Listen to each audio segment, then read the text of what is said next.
first sign of trouble came quietly, disguised as one of those ordinary neighborhood inconveniences that most people forget within a day. It began with a letter, thin, neatly folded, and tucked beneath the welcome mat of the homeowner's front door. At first glance, it looked like another routine HOA reminder, probably about trash bin placement or seasonal lawn expectations. But upon opening it, the tone revealed something far more personal. It claimed that the homeowner's home office activities were disturbing the peace, that the frequency of online meetings created a noise hazard, and that continued violations might lead to escalated action. There were no signatures, only a typed warning with a vaguely authoritative formatting style that attempted to mimic official HOA correspondence. But the homeowner, having lived there long enough, recognized immediately that it wasn't standard procedure. It was an imitation, one that had no legal weight. And the sloppy attempt to reproduce the HOA letterhead made it obvious who had written it.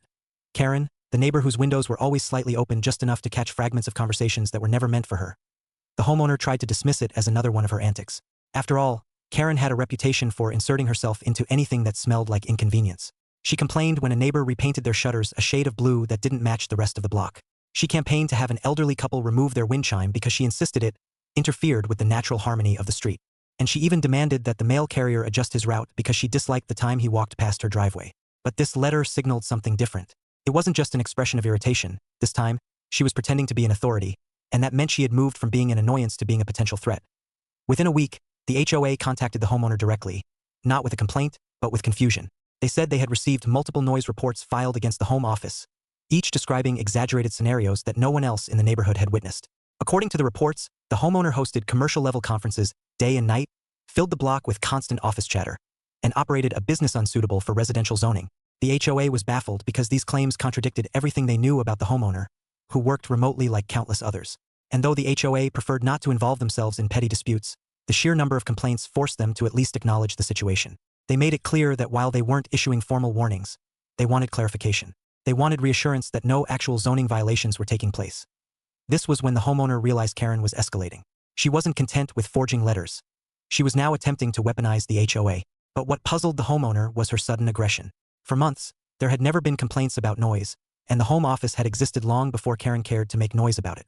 It was only recently, around the time she began spending more hours pacing in front of her garage, ushering children inside, and peering suspiciously through her blinds, that the tension began to grow as the homeowner paid closer attention to the rhythms of the neighborhood. Something peculiar stood out. Each morning, a line of cars would pull up near Karen's driveway. Parents would escort their young children toward her garage, exchange rushed words, then leave quickly for work. Occasionally, faint sounds, crying, laughing, and the unmistakable chaos of toddlers spilled out into the street. At first, the homeowner assumed she was offering casual babysitting services for friends or relatives. But as the pattern continued daily, with different children and different vehicles, the activity started to resemble something organized, something commercial, something that did not belong in a residential garage. Meanwhile, Karen's complaints grew more aggressive. The city office reached out next, informing the homeowner that someone had filed a zoning violation claiming the property was being used as an unauthorized commercial office. The report was detailed, filled with fabricated examples of customer traffic, delivery trucks, and client gatherings. The city wasn't convinced, but protocol required them to investigate. Suddenly, the homeowner's peaceful work-from-home setup, the simple desk near the window, the weekly team meetings, the quiet typing, was now the subject of a formal inquiry. What made the situation more absurd was that Karen's own home produced far more noise than any Zoom meeting ever could. The chorus of children who arrived each morning created a lively, unpredictable soundtrack of shouts, cries, and crashes that could be heard from several houses away.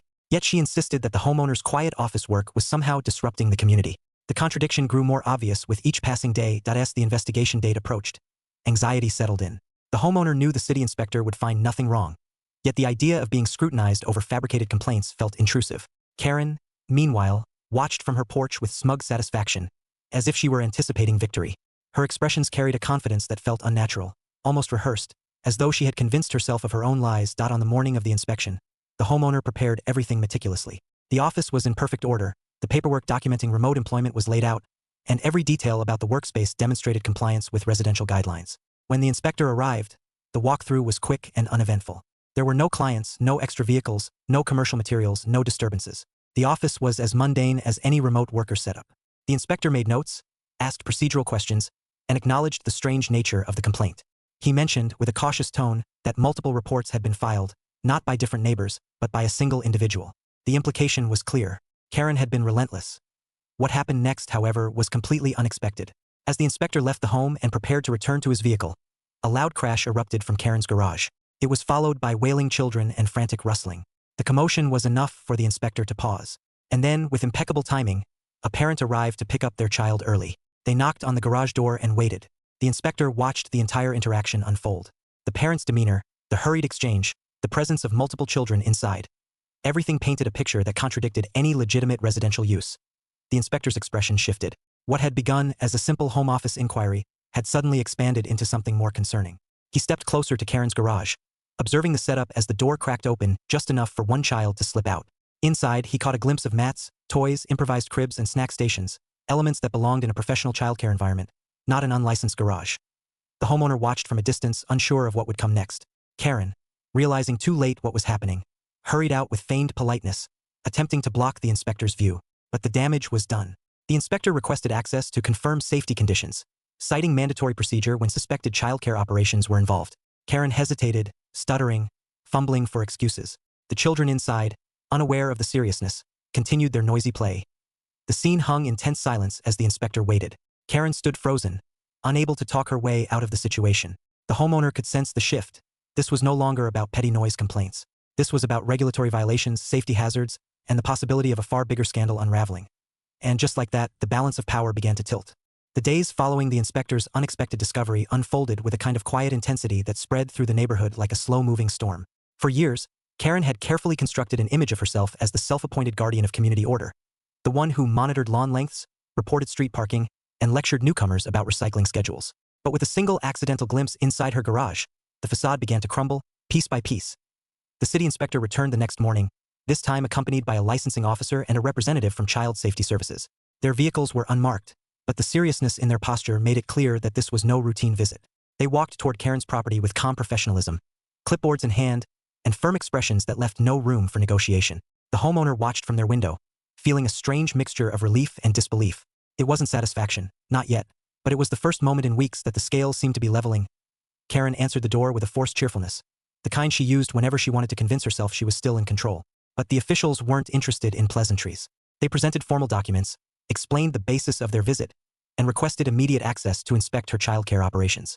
Karen attempted to protest, insisting that what she offered was just occasional babysitting. But the steady stream of parents arriving and leaving told a different story. The officials had already witnessed enough traffic to justify a deeper look. For the rest of the morning, the team evaluated every corner of her garage setup. They documented the improvised cribs made from playpens stacked too closely together. They examined the food preparation area, nothing more than a folding table holding mismatched containers and snacks. They measured space requirements, counted children, inspected emergency exits, and reviewed ventilation.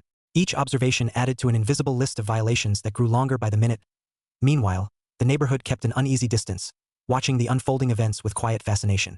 No one dared step closer, but whispers found their way across porches and driveways. Some neighbors had suspected unusual activity in Karen's home for months. Parents dropping off children early in the morning, the sudden increase in noise, the repeated deliveries of bulk supplies. But the idea that she might be running a fully unlicensed daycare had seemed too bizarre even for her. Now, with city officials stationed at her home, the truth became undeniable. As the investigation deepened, the homeowner finally learned the full scope of Karen's complaints against them. A representative from the city stopped by to follow up on the original zoning issue and offered clarity that tied the entire situation together. Over the past month, Karen had submitted not one, not 5, but 17 separate reports accusing the homeowner of operating an illegal business. She had described imaginary employees, non-existent deliveries, supposed conference events, and even fabricated photographs she claimed were evidence of commercial disturbances. Each report was more dramatic than the last, crafted with an intensity that bordered on obsession. But now, the focus had shifted. The inspector explained that Karen's accusations were being reviewed in the context of potential retaliation. Filing knowingly false reports against a neighbor was a serious matter, one that could lead to fines or legal consequences. And because her own activities were under investigation simultaneously, the city was beginning to see a pattern. While the officials continued their work, Karen paced nervously in her driveway, her earlier confidence replaced with frantic gestures and hushed arguments with the child safety representative. She gestured repeatedly toward the homeowner's house as though trying to redirect attention, but the officials remained unmoved. Her attempts to shift blame seemed only to reinforce the impression of desperation. By midday, the investigation reached a breaking point. The officials informed Karen that due to the number of children present, the hazardous setup, and the absence of proper licensing, her operation would be temporarily shut down pending further review. She was instructed to notify all parents immediately and cease all childcare activities until she could meet regulatory requirements. A process that, even under ideal circumstances, would take months. The announcement hit her with visible force. For someone accustomed to control, the idea of losing her entire operation must have felt like a crushing collapse. One by one, parents began arriving as instructed to retrieve their children. They appeared confused and frustrated, clearly unaware that the daycare they had been trusting was completely illegal. Many exchanged tense glances with the officials as they gathered their belongings, and their disappointment seemed directed not at the inspectors but at Karen herself. The homeowner watched the procession unfold, noting the stark shift in the neighborhood's energy. For once, Karen's influence had evaporated. She wasn't barking orders or demanding compliance. She was shrinking beneath the weight of consequences she had brought upon herself. Later that afternoon, the homeowner received an official letter from the city. Not a warning, but a closure. The zoning complaint filed against them had been dismissed entirely, deemed unfounded and not supported by evidence. The city acknowledged the false reports and offered assurances that they would no longer consider any further claims from Karen without substantial proof. It was the first tangible sign that peace might return.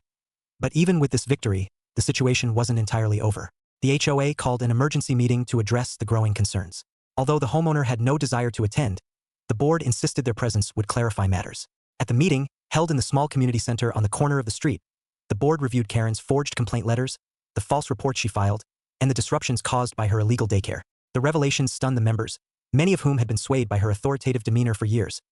The board voted unanimously to issue Karen a formal violation notice for forging HOA communications and for misuse of community resources, specifically, the parking congestion caused by her operation. They also referred her forged letters to the HOA's legal advisor, who planned to evaluate whether further action was appropriate. Karen's reputation, once inflated by intimidation and selective alliances, dissolved rapidly over the next few days. Neighbors avoided eye contact with her. Parents who once trusted her with their children cut off all contact. Even the few residents who used to support her slowly distanced themselves, unwilling to associate with someone now under official scrutiny. The homeowner, though relieved, remained cautious. Karen was unpredictable, and people driven by pride and spite rarely accepted consequences gracefully. Her silence in the days following the shutdown seemed unsettling. Not peaceful, but simmering. The homeowner couldn't shake the feeling that she wasn't finished, and indeed, signs soon appeared that Karen was preparing to fight back. Not with logic or compliance, but with the same stubbornness that had driven her into this mess. She cleared her garage, removed the toys and mats, and began pacing her driveway with renewed determination. Something was brewing behind the quiet exterior of her home, something that hinted she wasn't ready to let the situation go. The homeowner sensed that the real confrontation was still ahead. In the days following the shutdown of Karen's illegal daycare, the neighborhood experienced a strange calm, an uneasy quiet that felt less like peace and more like the pause before an aftershock. Children no longer lined up outside her garage. Parents no longer gathered in hurried clusters at the curb. The street, once filled with the noise Karen claimed came from the homeowner's Zoom meetings, had become almost unnaturally still. But underneath that stillness lingered the sense that something unresolved was brewing.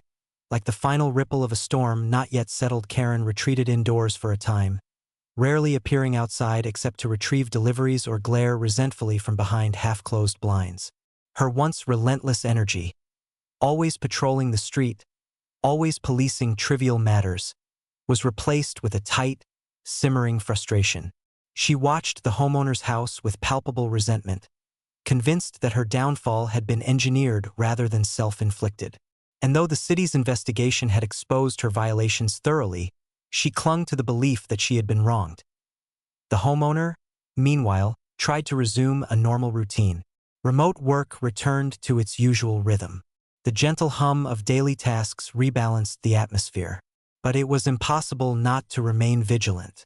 The memory of Karen's forged letters, the barrage of false complaints, and her relentless focus lingered like a shadow. Too much had happened to assume she would simply fade into quiet acceptance. And indeed, she would not. One morning, a thick packet arrived at the homeowner's mailbox, this time legitimate, bearing the city's emblem, printed on official letterhead. It contained the full report from the investigation into Karen's operations.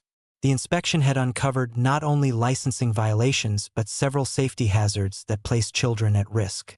These included improper ventilation, overcrowding, insufficient exits, and expired food supplies. There were even photos taken by the inspectors documenting the conditions, a stark contrast to the spotless, curated environment Karen had always claimed she maintained. But the most significant revelation was the report's conclusion. Karen had been operating without permits for nearly 2 years. She had never once applied for a license, submitted safety documentation, or undergone required inspections. This wasn't a recent venture. It was a long-term, illegal business conducted in plain sight. A second letter in the packet outlined the city's decision. A full shutdown order, substantial fines, mandatory compliance courses, and a formal warning placed on her property's record. These consequences were steep enough to shake even someone as stubborn as Karen. And yet, even as these measures took effect, her reaction was not remorse but retaliation. Later that week, she marched into the HOA office claiming the homeowner was harassing her. She insisted the investigation had been manipulated, that the homeowner had conspired against her, and that the neighborhood was turning into a dictatorship. But the HOA board, already exhausted by her antics, refused to indulge her this time. They listened politely, nodded minimally, and then calmly reminded her that she had forged HOA letters, filed false reports, and operated a prohibited business. Her attempts to twist the narrative fell flat. For the first time in years, her voice held no authority within those walls. Her next attempt was directed at the parents who had once relied on her services. She stood outside some of their homes, trying to plead her case, asserting that she had been targeted unfairly. But the parents, having seen the inspection reports and realizing the risks she had exposed their children to, wanted nothing to do with her. One by one, they shut their doors, leaving her standing alone with her excuses echoing uselessly in the street. Still, she refused to accept the consequences. Her desperation peaked when she tried one final tactic. Under the cover of early morning, she began clearing her garage again, moving shelves, sweeping the floor, rearranging toys and equipment. It became clear that she intended to restart her operation quietly, without approval, convinced she could outmaneuver the officials through secrecy. But she had underestimated just how closely she was now being watched. A neighbor from 2 houses down, who once tolerated Karen's antics, noticed the renewed activity. Concerned for the safety of the children who might return, they contacted the city. The authorities arrived quickly, this time without warning, and caught Karen in the middle of setting up inflatables and snack stations again. Because she was already under an active shutdown order, this violation triggered an escalated response. The officials documented her continued defiance, and the consequences doubled. Not only were additional fines issued, but she was formally barred from applying for a childcare license in the city for 5 years. The gravity of the new penalties left her speechless for the first time anyone could remember. In the aftermath, Karen's presence in the neighborhood diminished. Her once perfectly maintained lawn grew patchy. Her porch, where she used to stand as if guarding her kingdom, remained empty. The blinds stayed closed. She attended no HOA meetings, issued no complaints, and made no demands.